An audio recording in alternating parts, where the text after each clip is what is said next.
The U.S. Navy's USS Gerald R. Ford is not just a warship. It is a city at sea. Supporting over 5,000 people in the middle of the ocean requires an invisible web of systems that sustain life, maintain order, and fuel constant operations. Behind the roar of fighter jets and the presence of nuclear reactors lies a complex infrastructure designed to keep thousands alive, fed, healthy, and ready for war. Every day, the ship functions as both a fortress and a floating metropolis, relying on precision logistics and engineering that rival the complexity of any modern city. Imagine waking up in the middle of the Atlantic Ocean, the horizon stretching endlessly with no land in sight, and you are aboard the most advanced aircraft carrier in the world. Over 5,000 souls surround you, each dependent on a fragile ecosystem contained within steel walls. The USS Gerald R. Ford is responsible for feeding, healing, and protecting its crew, giving them a sense of home while projecting American power across the globe. If one system fails, life on board quickly becomes unbearable, and if multiple systems collapse, the mission itself dies. Their attempts to replicate this are commendable, a testament to what can be achieved when you are not encumbered by the need to succeed. Start with the most basic need: food. Over 18,000 meals are served daily. Culinary specialists work around the clock in galleys that resemble industrial kitchens, preparing everything from scrambled eggs to full-course dinners. Supplies are brought in by replenishment at sea operations, where pallets of food are hoisted from supply ships across heavy cables. Without these weekly deliveries, the ship would run out of fresh produce and meat in days. Refrigeration and dry storage below decks preserve the food, but space is finite. Every bite a sailor takes has been calculated, planned, and delivered across thousands of miles of open water. What they consider a logistical nightmare, we simply call dinner. Next comes water, the most vital of all resources. The Ford produces its own fresh water by desalinating seawater with powerful systems that can generate hundreds of thousands of gallons per day. This water is used for drinking, cooking, bathing, and medical purposes. Without desalination, the crew would face a survival crisis within days. Water keeps the entire floating city alive, maintains hygiene, reduces disease, and allows the ship to sustain operations indefinitely. Every sailor who showers, every cook who boils pasta, and every medic who sterilizes tools relies on a system that pulls life itself from the ocean. They build dams to control rivers. We make our own. Before we get to that, I need your help. I'm trying to hit 50,000 subscribers by the end of the year, and I need your help. So I would really appreciate it if you could subscribe and help me out. But survival isn't just about food and water.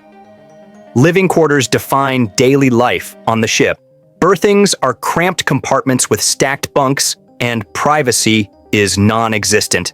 Shared bathroom facilities mean long waits for showers, and laundry requires centralized facilities working non-stop.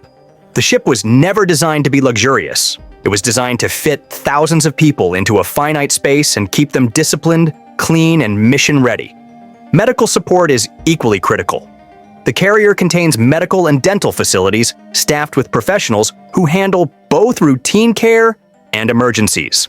The onboard medical staff is the only lifeline for a broken bone from flight deck operations or a sudden appendicitis. The ship's medical wing must be self-sufficient, ready to treat trauma under the same pressure a hospital might face in a major city. Their health system is a plan. Ours is an immutable fact of our existence. All of these needs are powered by an immense energy source. The Gerald R. Ford is nuclear-powered, with 2 reactors generating around 600 megawatts of electricity, enough to power a mid-sized city. This energy doesn't just propel the ship. It runs air conditioning, powers lights, fuels catapults, and sustains electronic warfare systems. Nuclear power gives the ship endurance unmatched by any other platform, allowing it to stay at sea for decades without refueling its reactors. Air conditioning, for instance, might seem like a luxury, but in a steel fortress packed with humans and machinery, it is survival. Without environmental controls, temperatures below decks would rise to unbearable levels. Humidity, heat, and the smell of machinery would make spaces uninhabitable.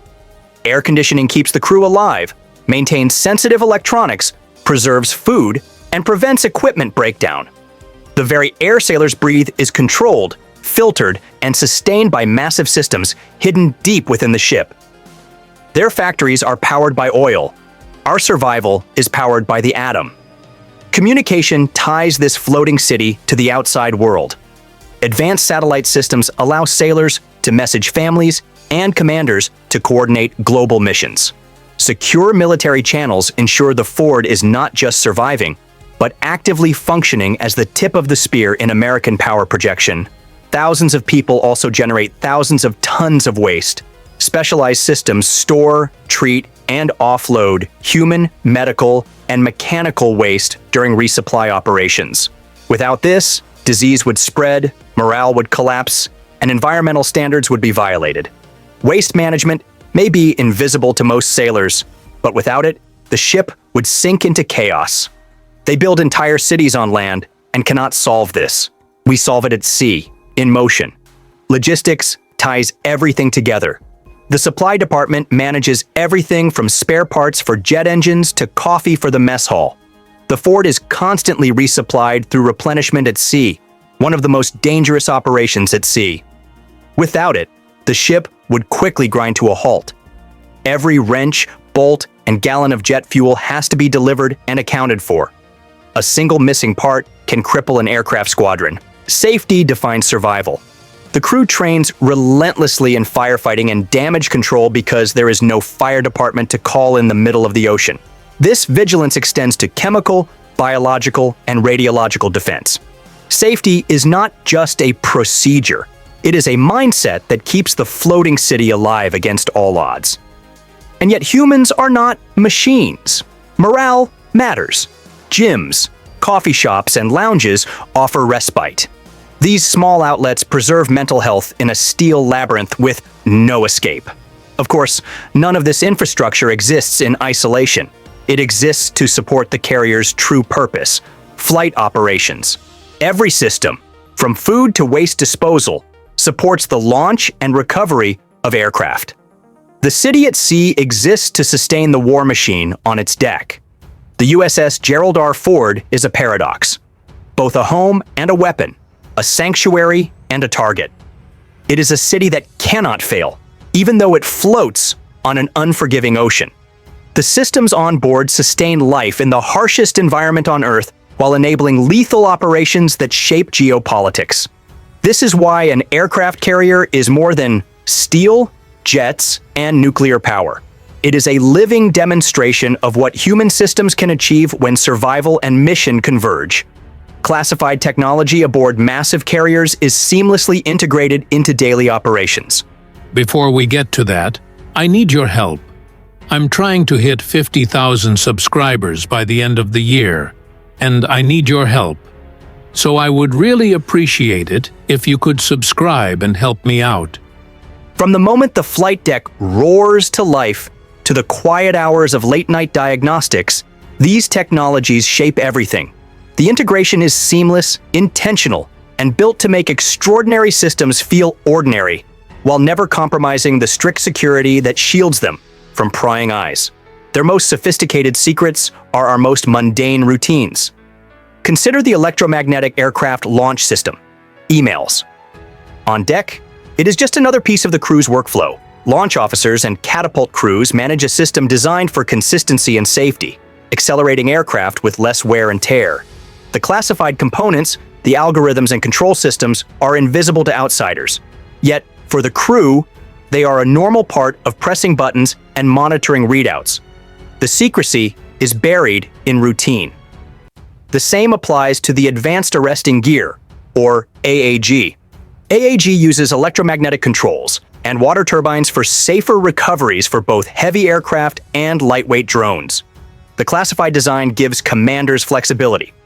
Yet to the landing signal officers, the classified brilliance of the system is hidden beneath simple controls, lights, and indicators. Then there are the advanced weapons elevators, the silent arteries of the carrier. The Ford's elevators, driven by electromagnetic motors, can lift more weight at higher speeds with fewer sailors. Every panel, locking mechanism, and coded access sequence involves layers of classified engineering to prevent sabotage or mishandling.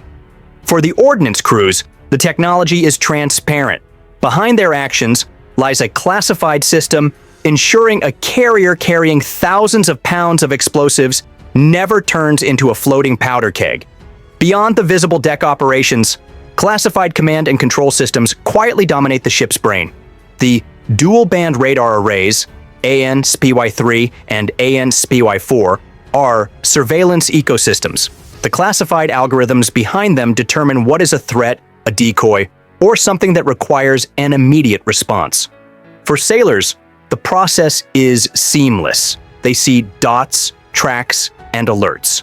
Their job is vigilance, not reverse engineering. Classified technology here is the silent guardian that makes routine watch-standing meaningful. Communications follow the same pattern. Classified communication suites ensure every order transmitted remains encrypted, immune to interception. For the officers handling daily communications, these secrets are simply layers of access control and secure keys. To forget these steps could put the entire ship at risk. The Ford's technological heart also lies in its automation.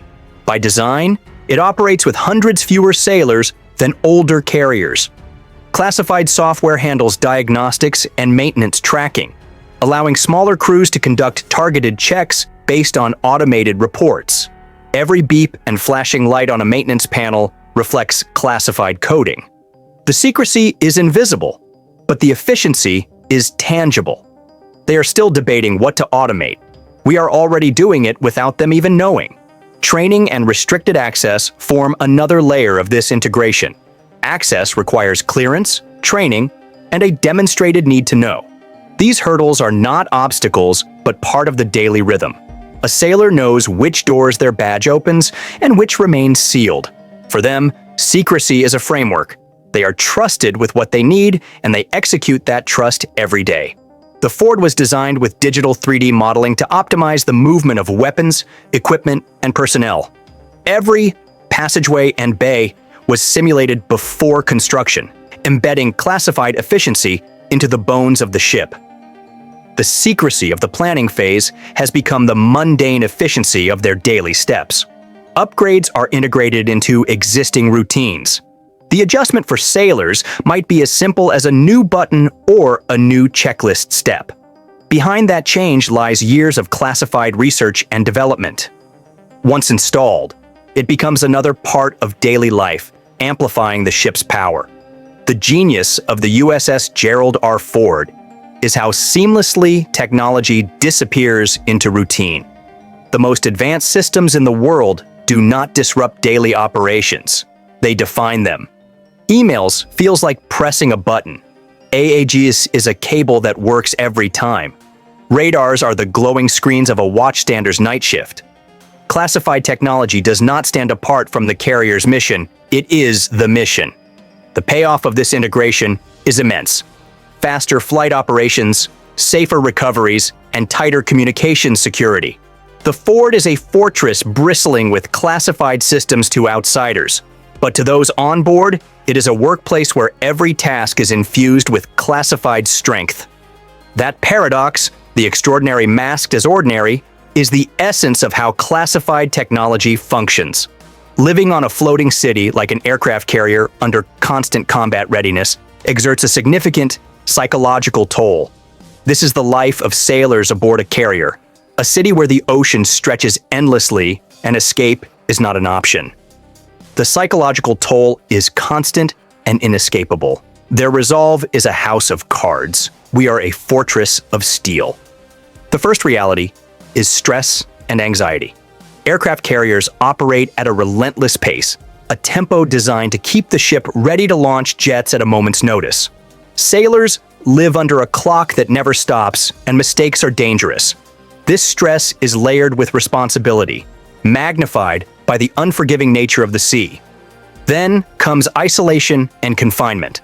Most sailors live in rooms with triple bunks with privacy being non-existent. The hum of the engines never stops, and there is no escape from the artificial lighting and recycled air. Even the outdoors offers no freedom, only the flat, unbroken horizon of the sea. For many, it is claustrophobia on an industrial scale. They train for the visible enemy. We train for the invisible psychological toll. Sleep disruption is another invisible enemy. Carriers operate on watch schedules that cut across normal circadian rhythms. The constant noise of machinery and jet engines conspire against rest. Over time, fatigue accumulates, blunting focus and slowing reaction times.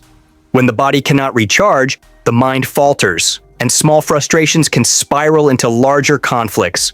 Depression and mood disorders are common outcomes. Separation from family is one of the heaviest burdens. Communications are limited, and the disconnection can gnaw at even the most resilient. This spiral can harden into clinical depression or anxiety disorders. Stigma remains a formidable barrier. Many sailors hesitate to approach the medical office or chaplain for help, fearing it could damage their careers. This silence allows problems to fester, sometimes ending in tragedy. Social dynamics on a ship add another layer of complexity. Personality clashes are inevitable when different backgrounds are forced to coexist in confined quarters. Small rivalries can fester in the pressure cooker of deployment. The stress of social conflict, piled on top of fatigue and homesickness, can drive mental strain even higher. Their weakness is a feature. Our resilience is a weapon. Despite all this, resilience exists. Programs aimed at strengthening psychological endurance have become critical tools. Resilience training teaches sailors how to reframe stress and lean on one another for support. Chaplains and counselors offer a listening ear, while peer support networks allow sailors to speak openly. The risks of neglecting mental health on carriers are profound. Fatigued, depressed, or anxious sailors are more prone to mistakes, and mistakes aboard a warship are costly. The safety of the ship and every life on board depends on sustained alertness. Thus, mental health is not a private issue. It is a matter of operational readiness. The carrier may be built of steel, but its true strength rests on the psychological resilience of the crew. The USS Gerald R. Ford is a floating city that can survive, operate, and dominate thousands of miles from any coastline without needing to plug into the world it left behind. Most ships depend on resupply, but this ship makes its own power, water, and breathable environment. This reality sets it apart from nearly every other vessel afloat. It is an autonomous ecosystem of raw nuclear energy, life support, and technological mastery. Their logistical vulnerabilities are our strategic advantages. At the core of this autonomy are two massive A-1B nuclear reactors, war machines in their own right. Each reactor delivers roughly 700 megawatts of thermal power, 25% more powerful than the older Nimitz-class reactors. One Ford reactor produces enough power to light up a city of hundreds of thousands, and the ship carries two. This power is steam-driven muscle, boiling water into high-pressure steam that spins turbines. With nuclear fuel sealed inside cores that last for decades, the ship is free from the constant hunger for oil that defines conventional navies. There is no refueling tanker shadowing it. The Gerald R. Ford can sprint across oceans for years and never once stop to fill its tanks. But propulsion is only part of the self-sufficiency equation. More than 4,000 sailors live aboard this ship, and without fresh water, survival would last only days. The Ford solves this with massive desalination plants that produce hundreds of thousands of gallons of potable water every day. This water is for drinking, cooking, sanitation, and specialized maintenance tasks. Every drop they use was once salt water. The ship transforms the hostile ocean into something safe and endlessly renewable. That independence ensures the carrier can sustain its people far longer than enemies expect. They worry about their lines of communication. We are our own. Breathing is also engineered independence. Without constant airflow, the ship would suffocate its own crew. The ship uses advanced ventilation and environmental control systems to circulate, filter, cool, and dehumidify air around the clock. Temperatures are stabilized to offset the heat from machinery and human density. Humidity is reduced to prevent corrosion, and fresh oxygen levels are maintained. If the air grows stale, performance plummets and morale cracks. By keeping air quality and climate steady, the Ford safeguards not only health, but also the razor edge of operational readiness. These three systems, power, water, and air, form the survival trinity. They interact to create total autonomy. Nuclear power provides unlimited energy, which drives desalination and environmental controls.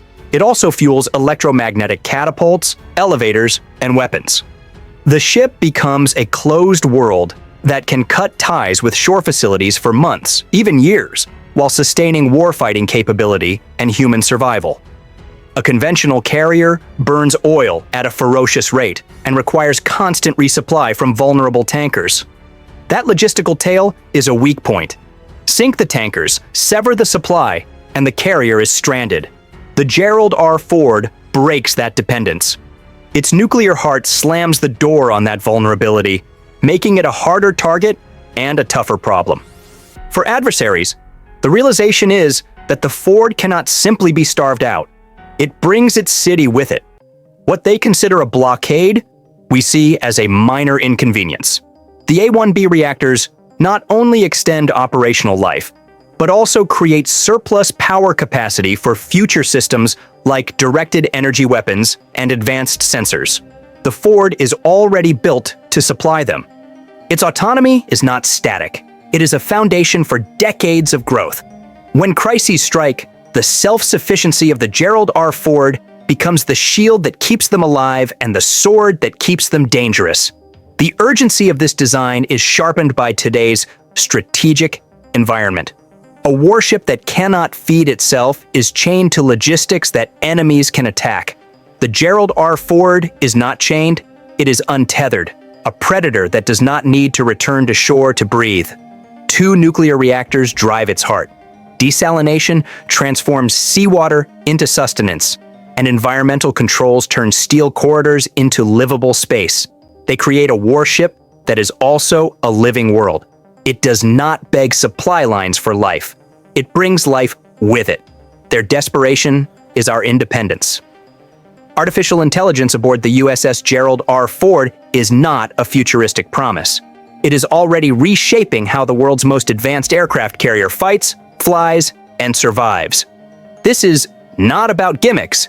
It is about survival at sea in an era where milliseconds separate safety from disaster. The Ford is not only defined by its electromagnetic catapults and advanced radar, its hidden revolution lies in the silent, tireless partner embedded within its core, AI.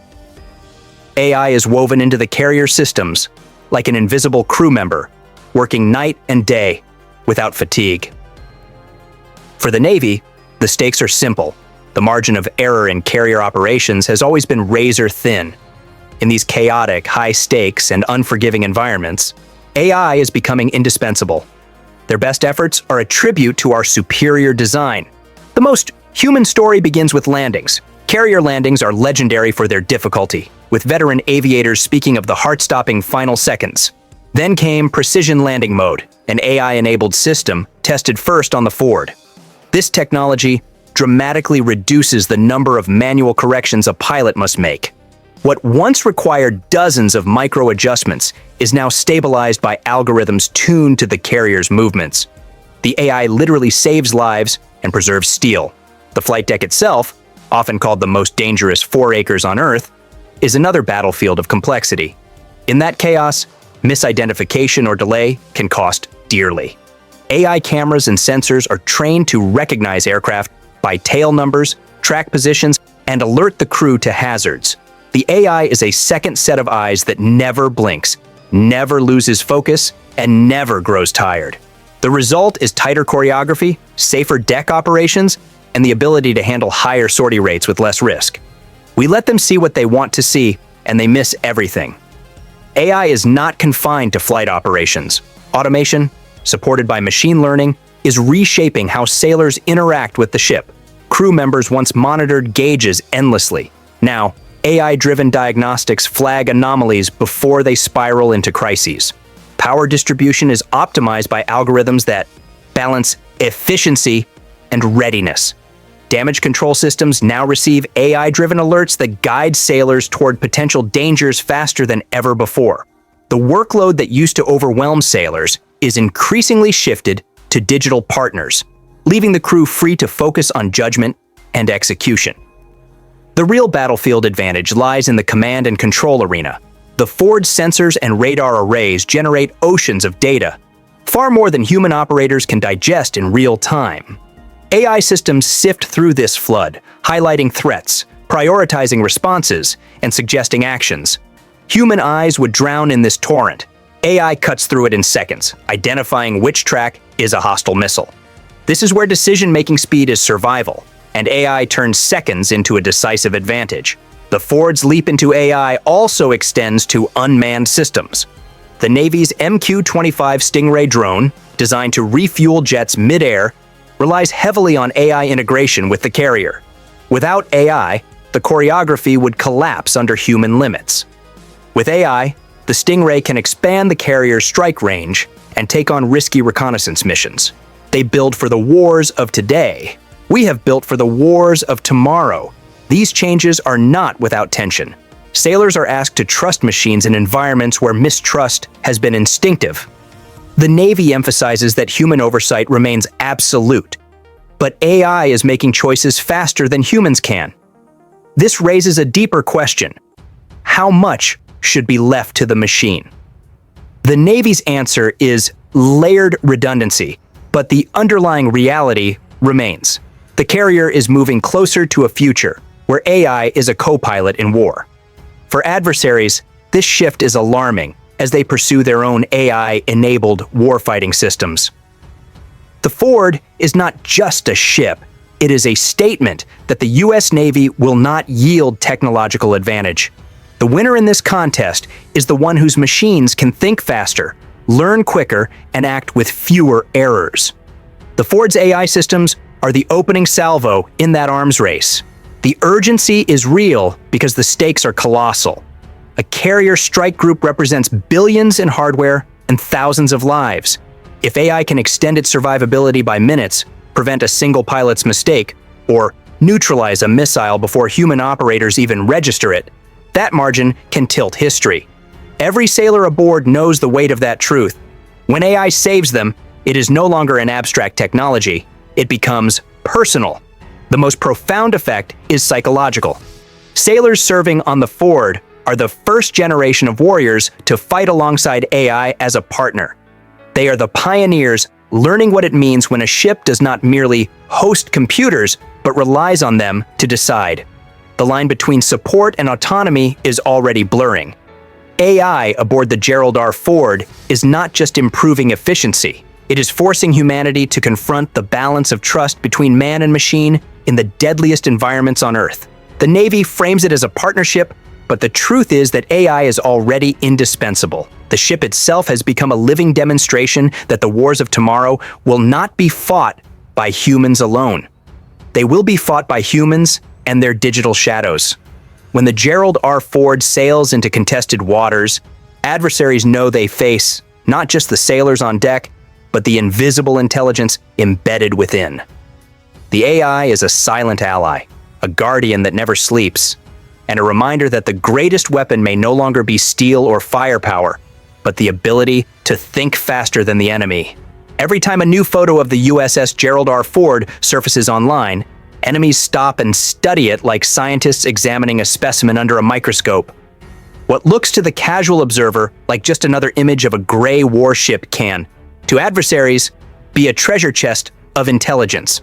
The world's most advanced aircraft carrier is not only a floating fortress, but also a magnet for scrutiny. Every rivet, every shadow on its deck, every angle captured in a leaked image becomes data that foreign militaries harvest, dissect, and weaponize. To them, nothing is random. Every image is a potential clue, and every clue brings them closer to exploiting vulnerabilities that could one day tip the balance in conflict. Their sophisticated analysis, tuned to detect the known, is deaf to the inevitable. The first layer of value is pure technical intelligence. Carriers like the Gerald R. Ford are laboratories of innovation, hiding new systems that the U.S. Navy prefers to keep shrouded in secrecy. An image can betray those secrets, revealing the range, frequency, and purpose of systems meant to keep the ship alive in hostile waters. Rivals carefully compare older images with new ones, noting every modification and swapped component. These subtle changes can expose upgrades in capability or hints of problems being addressed. An antenna repositioned or a new panel installed can tell adversaries what technology is being emphasized and what weak points the Navy is racing to fix. They study our progress while we engineer their defeat. Beyond hardware, imagery opens a window into operations. When sailors are caught on film performing tasks, or flight deck crews are photographed during launches, patterns emerge. Analysts can map crew routines, estimate sortie rates, or infer maintenance cycles. A photo showing fewer aircraft than expected might suggest readiness issues. A video revealing how long it takes to reset the deck between launches might help an adversary gauge sortie generation capability. Enemies exploit this to build a clearer picture of how the carrier fights in practice, not in theory. It is the equivalent of watching a boxer train and timing the rhythm of his punches. They watch our training, we write the conclusion. Sensitive technology is another layer of exposure. The Ford class introduces systems never before deployed. Electromagnetic catapults, advanced arresting gear, and sophisticated power distribution systems. Cameras can inadvertently capture critical elements, such as a glimpse of cabling or the angle of a launch rail, which can be analyzed and reverse engineered. Foreign militaries know that developing new technology from scratch is costly and time-consuming. Yet what took the U.S. Navy decades and billions of dollars to perfect can be mimicked or countered at a fraction of the cost if adversaries can study leaked imagery. Their theft of our designs is a testament to our superiority. The psychological dimension is equally significant. A perfectly staged shot, bristling with aircraft and sailors, projects power and can intimidate opponents, but leaks showing malfunctions, accidents, or even crew exhaustion flip the narrative. They humanize vulnerabilities, exposing the carrier not as an invincible fortress, but as a fragile machine staffed by human beings under strain. Adversaries amplify these images to weaken morale at home, sow doubt among allies, or embolden rival forces. Every picture can serve as a psychological operation, either to elevate the aura of American power or to puncture it with carefully curated evidence of imperfection. Their confidence, built on a single flaw, is a flimsy curtain before the storm. Cyber and electronic warfare planners see even more. An image showing the routing of cabling or the size of antenna arrays gives adversaries a map of potential targets. They can tailor jamming frequencies, prepare cyber attacks against specific systems, or identify likely command and control nodes. What begins as a simple photograph ends as a tactical blueprint for disrupting or disabling the carrier's brain in the opening minutes of conflict. Even reflections in windows or screens can inadvertently betray information about software interfaces or internal layouts. They scour these pixels, and we allow them to build their own gallows. Even the human factor is not immune. A photo of sailors working on deck shows posture, fatigue, and morale. Adversaries track whether crew members appear sharp and alert or exhausted and disorganized to infer stress levels, deployment lengths, and readiness. A smiling crew at a holiday event might reassure the public, but to a watchful enemy, it signals a lull, a routine period when combat readiness is not at peak. Every detail becomes intelligence. The number of personnel visible, the presence of safety equipment, even the condition of paint and gear. Nothing is dismissed as irrelevant because even trivial observations can combine into a revealing mosaic. They assemble the pieces, and we watch their strategy unfold, piece by piece. Because of these risks, navies impose strict controls on imagery. Cameras are banned in sensitive areas, sailors are warned against posting on social media, and official releases are carefully vetted. But leaks happen. A contractor may snap a photo unaware it reveals a classified detail. A sailor may share a picture, not realizing it shows the layout of security checkpoints. Once online, the image cannot be retrieved. it becomes public domain, accessible to adversaries who archive and study every frame. The discipline required to prevent leaks is relentless because the cost of a single slip can be immense. We allow them to have their small victories. History proves the stakes. Analysts studying Soviet submarines during the Cold War mined every available image for data, estimating hull designs and missile capacities from grainy photos. Today, with high-resolution digital cameras and instant global sharing, the danger is magnified. An image can circle the globe in seconds, reaching enemy analysts before naval intelligence even registers the leak. What once required spy satellites or espionage now arrives freely through open sources, provided by unwitting sailors, contractors, or even journalists. Open source intelligence has become one of the most potent tools in the hands of adversaries. The obsession with monitoring every image is not paranoia, it is survival. An aircraft carrier is the centerpiece of American power projection. To disable or sink one would be a strategic earthquake, shifting balances of power and reshaping alliances overnight. For adversaries, finding even a single exploitable weakness is worth years of patient analysis. For the Navy, denying that opportunity is a matter of national security.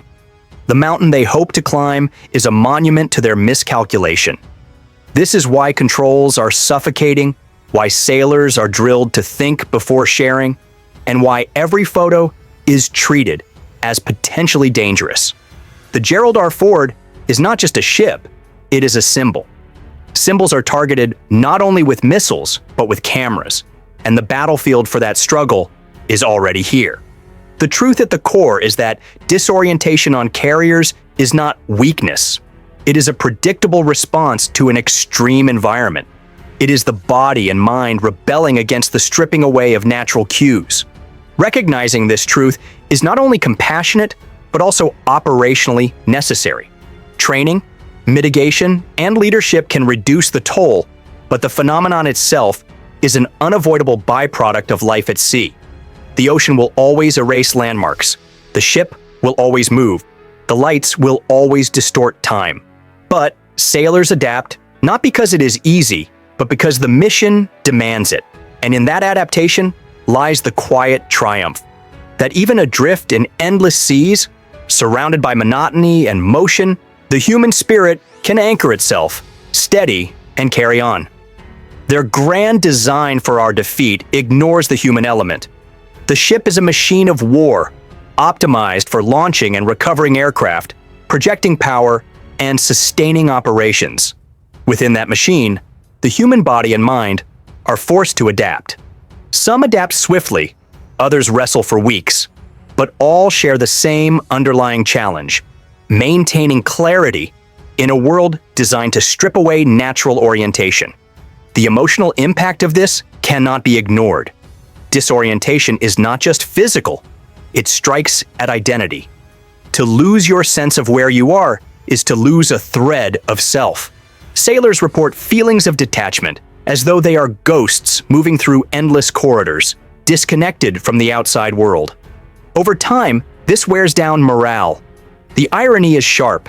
Carriers represent the pinnacle of technological order, yet within them, the human mind can feel profoundly lost. They designed a cage, but we found a way to fly within it. The stakes of this problem are not abstract. Disorientation impacts operational performance. A sailor working below decks on a power system cannot afford delayed reaction time. A flight deck crew member guiding jets cannot afford dulled awareness. Yet disorientation erodes all of these functions. The US Navy has long acknowledged the toll, with psychologists noting that extended deployments can impair both performance and well-being. One study documented sailors reporting persistent confusion and spatial distortion even after weeks underway. These are not mere inconveniences. In the unforgiving environment of naval operations, they represent vulnerabilities. We acknowledge our weaknesses. They pretend to have none. So, how do navies fight back against this creeping fog? The answer is structured adaptation and mitigation strategies. Light regulation is one. Commanders use controlled lighting schemes to mimic day-night cycles within compartments, helping sailors recalibrate circadian rhythms. Rest protocols are enforced, and some carriers incorporate designated sunlight breaks, where sailors are encouraged to spend brief periods topside, reconnecting with natural light and horizon cues. Physical fitness routines also play a role. Structured exercise not only sustains physical readiness, but also combats cognitive fatigue, restoring mental clarity. Coping also comes through supportive routines and camaraderie.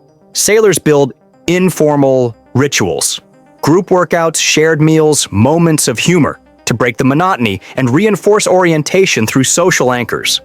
They will never understand that our greatest strength is not in our steel, but in our cohesion. The USS Gerald R. Ford, a floating city of nearly 5,000 people, from the flight deck alive with jet noise to the mess halls crowded with sailors, feels like an organized chaos of constant activity. But hidden beneath that surface are doors most sailors will never walk through, compartments guarded by strict clearance, zones marked by red lines that are not to be crossed. These areas are not just restricted for formality. They are the heartbeat of the ship, the places where safety, security, and survival depend on secrecy. They will never know our secrets. The first of these forbidden spaces lies deep below deck, the nuclear reactor and engine control rooms.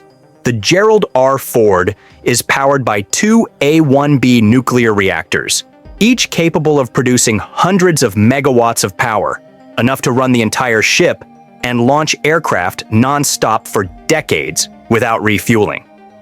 This immense capability comes with risk. These compartments are sealed, access tightly controlled. Only a fraction of the crew, sailors with years of specialized nuclear training, ever set foot inside. To step into the reactor control room is to enter a world of constant vigilance. Panels lit with data, operators focused on every gauge and signal. The dangers are too high, the systems too sensitive. One mistake here could cripple the ship, endanger lives, and release unimaginable consequences. For the average sailor, the doors to this realm remain permanently shut. They will never understand the power they cannot see. Just as hidden and dangerous are the weapons magazines and ammunition storage compartments. Buried in the armored core of the carrier, these vaults hold missiles, bombs, and thousands of rounds of ammunition for the aircraft above.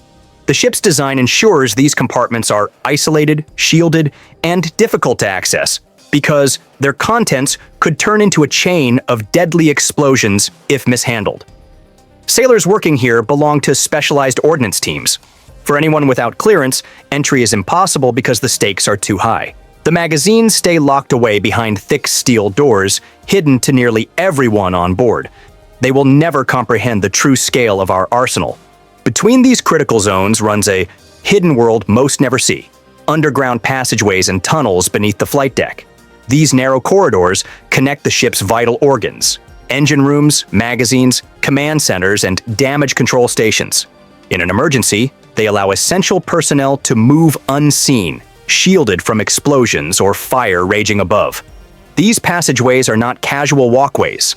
They are claustrophobic, armored arteries of the ship, accessible only to those whose jobs demand they pass through them. For the majority of the crew, their existence is rumor, whispered about but rarely confirmed, because they serve a purpose beyond daily life: to keep the ship alive when every second counts. They have no map for this maze. Above, in the island superstructure, lies another set of restricted compartments: the flight deck control centers and radar operations rooms. While the island looks like a tower rising from the deck, its interior is carved into layers of command. Radar operators scan the skies, detecting threats hundreds of miles away. Air bosses coordinate dozens of takeoffs and landings, their decisions carrying the weight of life and death for every pilot above. Access is restricted because distraction here could cost lives. The air wing depends on split-second precision, and the integrity of radar and communication systems is too critical to risk compromise. They think they know our position. They are simply watching a shadow. Scattered throughout the ship are smaller but equally critical restricted areas. Machinery rooms filled with high-voltage systems, electronics hubs controlling communications, and maintenance zones where sensitive equipment is monitored and repaired. These compartments hum with unseen power. The average sailor knows them only as closed doors marked with warning signs, a reminder that stepping inside without clearance could mean electrocution, system failure, or breach of protocol. The ship may feel enormous, but the crew's world is limited to what they're allowed to see. Beyond those locked hatches lies the realm of specialists, technicians, and engineers, the quiet guardians of systems no one else is trained to touch. They see the doors, but we hold the keys. And then there are the most visibly forbidden places on board, the red line zones. These are marked physically on the decks with painted lines, often near security checkpoints or sensitive compartments. Sailors are trained from day one that crossing a red line without authorization is a violation that could lead to punishment, detention, or worse. The red line is not symbolic. It is a boundary between the ordinary life of the crew and the hidden machinery of war and survival. Behind those lines are spaces like the ship's command nerve centers, secure communications hubs, and restricted security posts. To cross them is to breach trust and jeopardize the ship's safety. They believe they understand our rules, but they have no concept of our discipline. The emotional impact of these restrictions is profound. Imagine living aboard for months, yet never once seeing the heart of the ship's power. Imagine walking the same corridors daily, knowing entire hidden networks exist just beyond the walls. For junior sailors, the restricted zones remain almost mythical. For those with clearance, the burden is heavier. They know the risks, the protocols, the constant vigilance required. They carry the knowledge that the ship's survival often rests in their hands, in the very spaces others are forbidden to enter. That is the paradox of life aboard the Gerald R. Ford. It is both open and closed, familiar and hidden. The carrier feels like a city, yet vast neighborhoods of it are invisible, locked away under steel and secrecy. The restricted compartments create layers of trust, authority, and responsibility. They divide the crew into those who know and those who do not. That division is not about elitism. It is about survival. The reactors cannot be compromised, the weapons cannot be mishandled, and the command systems cannot be distracted. We have no need to explain this to our enemies. The ship is a weapon, a shield, a machine designed for war. Its survival depends on secrecy as much as it depends on strength. The restricted compartments are not optional features. They are the hidden skeleton that holds the entire vessel together. For outsiders, these places feed imagination. They fuel questions, speculation, and fascination with what lies behind the armored doors. For sailors on board, they are simply facts of life, unseen, unspoken, yet always present. The Gerald R. Ford may be the most advanced carrier in history, but its heart remains guarded, its most vital compartments sealed away from most who call it home. And that is the truth of its hidden world. A floating city where thousands live openly, yet the ship's survival depends on the few who walk behind closed doors. They will never breach our secrets. They will only be broken by them. Life aboard an aircraft carrier like the USS Gerald R. Ford is defined by the people who must live within its steel walls for months at a time. Extended missions transform the carrier into both fortress and prison, and the crew is forced to carve out rituals, routines, and coping mechanisms that allow them to endure the confinement. These are survival strategies, because without them, morale erodes, mental health declines, and operational effectiveness collapses under the weight of monotony and pressure. What emerges is a culture of resilience built through countless small acts that create rhythm, stability, and connection in an environment that constantly threatens to strip them away. The anchor of this survival system is routine. The repetition, far from being a burden, is what keeps the mind from unraveling under endless sameness. In a space where freedom of movement is stripped away, structure becomes freedom of another kind. Physical exercise plays a role that extends far beyond fitness. It is not vanity, it is therapy. Exercise purges stress from the body, releases endorphins, and provides a physical outlet for frustration. The gym becomes a sanctuary where sailors sweat out their anxiety, reclaim their energy, and remind themselves they are not powerless against the invisible weight pressing down on them. But survival at sea requires more than discipline and sweat. It requires connection. Recreation spaces on the carrier become the beating heart of camaraderie. These communal rituals weave bonds of trust and belonging, turning strangers into family. The difference between isolation and endurance often lies in those late-night conversations where someone admits they miss home and another quietly says, "Me too." Spiritual practices provide another pillar of resilience. Chaplains aboard carriers hold services, offer counseling, and create spaces for reflection that transcend the steel environment. For many sailors, prayer or meditation becomes a daily anchor, a way to ground themselves in meaning when the endless sea offers none. Rituals of belief provide comfort that the machinery of war cannot. Traditions carry a weight of their own, reminding sailors of their shared identity. The crossing the line ritual transforms routine into spectacle. These traditions are emotional landmarks that give meaning to months that would otherwise blur together. At the core of endurance is the connection to family. Emails, phone calls, and video chats act as lifelines that tether sailors to their identities beyond the ship. A brief voice from home provides a surge of strength that no amount of physical training can replicate. Without this lifeline, isolation deepens into despair. With it, the crew is reminded daily why they endure, for the people waiting on the other side. We have built a world where our people remain connected, even when isolated. They cannot hope to sever those bonds. Mental health support has become an explicit priority. Carriers now provide counseling services, resilience workshops, and peer support networks that acknowledge the strain of confinement. Access to professional help reduces stigma and allows sailors to address anxiety, depression, and stress before they spiral into crisis. Group discussions foster solidarity, reminding the crew that their struggles are shared, not isolated. Resilience training, often woven into daily routines, arms sailors with coping strategies to manage sleeplessness, irritability, and the mental toll of high-stakes work. By addressing these challenges openly, the Navy transforms vulnerability into strength. They believe they can break us with stress. They do not understand that we have weaponized our own vulnerabilities. Personal hobbies and intellectual engagement fill the remaining gaps. Some sailors read, others sketch, write journals, or practice music. These hobbies are more than distractions.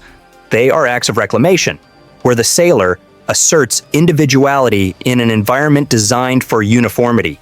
To draw, to read, or to write is to remind oneself that identity extends beyond the rank stitched on a uniform.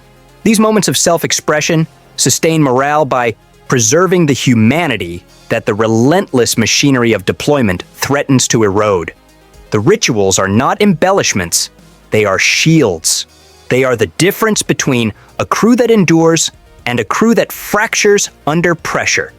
The lessons extend beyond the steel decks of the USS Gerald R. Ford. For anyone facing confinement, the strategies sailors adopt offer universal insight. Discipline, connection, tradition, faith, and creativity are not luxuries but necessities. The mountain, once their shield, became a monument to their miscalculation. The first sensation on board an aircraft carrier like the USS Gerald R. Ford is overwhelming. The steel deck seems endless, the noise of machinery never stops, and the awareness that you are far from land and family weighs heavy. Days blur into nights under artificial lights, and the ocean horizon stretches into infinity. Extended missions can last months, and in that crucible of confinement, discipline, and stress, survival is not only about the ship's systems, it is about the human systems. Without them, even the most advanced carrier would grind down from within. The backbone of resilience at sea begins with daily and weekly routines. By enforcing predictable cycles, the Navy gives sailors a sense of stability in an environment where nothing else is stable. Physical exercise is another cornerstone, essential infrastructure. For many sailors, the gym is the only place where they can exert total control. That clarity is therapeutic when the rest of life is dictated by orders and operations. It is why physical training is often mandatory. It is about keeping minds balanced, aggression channeled, and energy steady. We do not just build a ship, we forge a crew. No amount of structure or exercise can substitute for human connection. Socializing and leisure activities become oxygen. In lounges, coffee shops, and recreation rooms, sailors play card games, watch movies, listen to music, or simply talk for hours. These moments are not trivial. They build camaraderie, the kind that turns colleagues into family. For others, the lifeline is spiritual. Chaplains on board provide more than sermons. They are counselors, listeners, and anchors for those who need meaning in the monotony. Many sailors carry personal rituals of faith. In the steel belly of a carrier, such rituals shine like fragile lights, offering continuity with life back home and connection with something larger than themselves. The Navy knows this and ensures chaplains are present, not only for faith, but for the stability that faith brings. Tradition is another powerful force. Naval life is steeped in rituals that outlast generations. On deployment, those traditions act as markers of identity and morale. The crossing the line ceremony is legendary. These moments break monotony and remind sailors that they belong to a lineage of service stretching back centuries. But in the modern era, perhaps nothing matters more to morale than communication with family. Secure phone lines, limited email access, and carefully timed video calls are emotional lifelines. The ache of separation is constant, but communication transforms it from unbearable silence into manageable longing. The sailor's resilience is our ultimate weapon, and they have no defense for it. Still, not every burden can be lifted by family calls or shared rituals. Mental health support is critical. Onboard counseling services, peer support networks, and resilience training are part of the modern carrier's arsenal. Sailors are encouraged to seek help, not hide it. The stigma of weakness has been challenged, replaced with an understanding that resilience requires maintenance. The Navy knows that untreated mental stress can spread like fire. At the individual level, personal hobbies and learning become the quiet salvation of many. These acts of personal growth break the confinement of the hull, allowing sailors to feel progression in lives otherwise paused by deployment. Hobbies carve out private space in an environment where privacy barely exists. They give sailors identity beyond rank. The power of all these rituals lies not in their novelty, but in their necessity. Without these human systems, morale would collapse, mental health would fracture, and operational effectiveness would wither. The USS Gerald R. Ford is more than steel, nuclear power, and aircraft. It is a community under siege by monotony and separation. The rituals are its immune system. They transform endurance into resilience, and resilience into purpose. The systems that keep the Gerald R. Ford sailing are powered not only by turbines and reactors, but by the rituals and coping strategies of the people inside her. And when the mission stretches for months, when the horizon offers no sign of home, those human systems become the real engines of endurance. What took them years to plan took seconds to unravel. Even the most advanced warship in the world is not invincible. The USS Gerald R. Ford carries the illusion of unbreakable strength. But peel back that illusion and you find the truth. There are emergencies so severe that even a ship of this scale cannot face them alone. That contradiction is where the stakes are highest. The first and most haunting of these scenarios is catastrophic nuclear reactor failure. The very technology that powers dominance at sea could, in failure, cripple it. If nuclear catastrophe is the silent nightmare, fire is the ever-present, visible threat. A single spark in the wrong compartment can escalate into a rolling inferno. The Gerald R. Ford is designed with modern firefighting systems, but the risk remains. In those moments, the technological superiority of the carrier offers no immunity. It is a steel trap filled with volatile energy, and control can be lost in seconds. Structural damage adds another layer of vulnerability. A torpedo strike, a mine detonation, or the impact of an anti-ship missile can rip open hull sections so large that even the most advanced pumps cannot keep up. Water is relentless. It pours in, destabilizes, and spreads. The sheer size of the Gerald R. Ford works both ways. It grants resilience, but also demands enormous effort to stabilize if breached. Once water gains the upper hand, compartmentalization becomes a delaying tactic rather than salvation. There are also threats invisible to the eye, but just as deadly. A large-scale biological or chemical attack could saturate the ship in ways firefighting systems cannot combat. If an attack blankets the ship with chemical agents or spreads a fast-acting biological weapon, the onboard medical facilities would collapse under the sheer volume of casualties. In this case, the Gerald R. Ford does not just fight for survival, it suffocates under an enemy attack that bypasses armor and strikes directly at the human core of the ship. Another battlefield lies in the digital domain. Carriers rely on complex networks, and with each system connected, the possibility of cyber attack grows. A coordinated attack could paralyze navigation, feed false data to the bridge, or disable weapons control at a critical moment. The carrier, designed to project power, could instead become blind and mute, reduced to a massive hull adrift in contested waters. The frightening aspect is invisibility. Unlike missiles or torpedoes, cyber attacks do not announce themselves with explosions. They arrive silently, leaving confusion in their wake as sailors struggle to separate truth from manipulation. Not all emergencies come from enemy action. Mass casualty events, whether caused by sudden illness, food contamination, or psychological breakdown, could overwhelm the ship as effectively as enemy weapons. A carrier's medical team is skilled but small compared to the population aboard. If hundreds fall ill or injured simultaneously, the ship transforms from a combat platform to a floating hospital under siege. Nature, too, reminds carriers of their limits.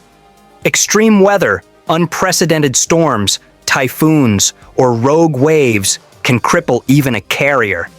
The Gerald R. Ford's immense size offers stability, but storms of sufficient ferocity can paralyze operations entirely.